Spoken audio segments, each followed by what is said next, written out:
There are many people who come and tell me, Brother Zakir, why can't Almighty God become a human being? What's the problem? God can do anything and everything. So why are you limiting God? God can do anything and everything. So why can't he become a human being?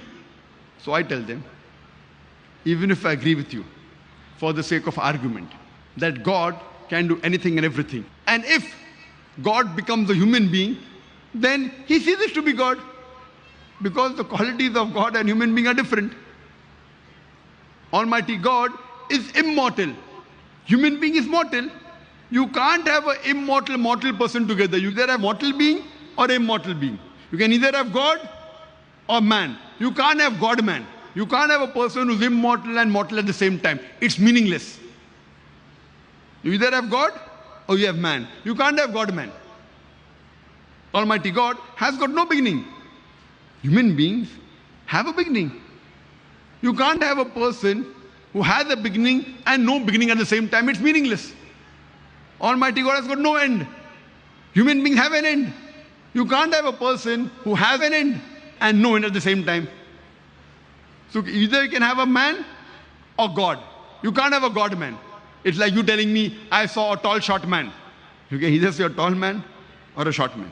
You can't say tall, short man. It's meaning opposite. You can have medium height, but not tall, short. You have a fat man or a thin man. You can't have a fat, thin man. It's meaningless.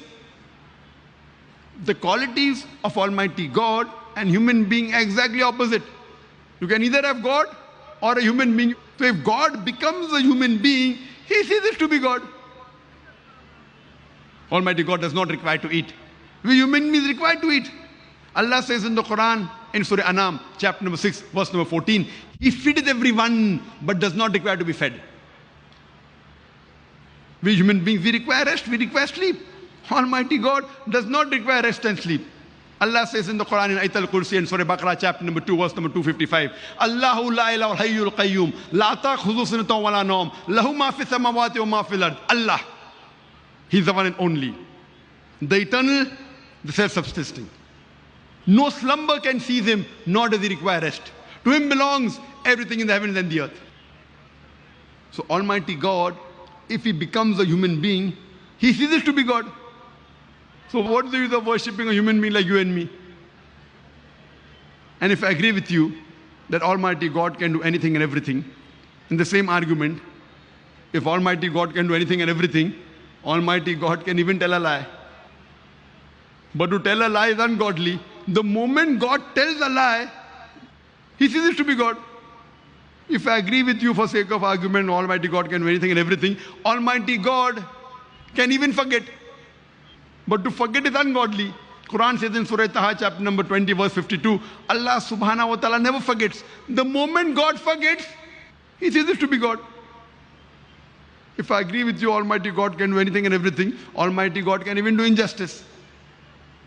But to do injustice is ungodly. Quran says in Surah Nisa, chapter 4, verse 40, Allah subhanahu wa ta'ala is never unjust in the least degree. The moment God does injustice, he ceases to be God. If God can do anything and everything, then God can even make a mistake. But to make a mistake is ungodly. Quran says in Surah Taha, chapter 20, verse 52, Allah subhanahu wa ta'ala never errs. Allah subhanahu wa ta'ala never makes a mistake. The moment Almighty God makes a mistake, he ceases to be God. That's the reason. Nowhere in the Quran is it mentioned that Allah can do everything. Nowhere. But what does the Quran say? Inna Allah ala kulli shay'in qadir. For verily, Allah has power over all things. Surah Baqarah chapter number 2 verse number 106. Surah Baqarah chapter number 2 verse number 109. Surah Baqarah chapter number 2 verse number 284. Surah Al-Imran chapter number 3 verse 29. Surah Nahl chapter number 16 verse 77. In Surah Fatir chapter number 35 verse number 1. Allah says, Inna Allah ala kulli shay'in qadir. For verily, Allah has power over all things.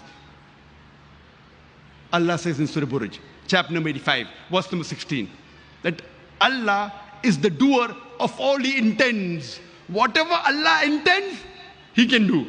But Allah subhanahu wa ta'ala does not intend to tell a lie, to make a mistake, to do injustice, to become a human being. Allah subhanahu wa ta'ala only intends godly things. Whatever he intends, he can do.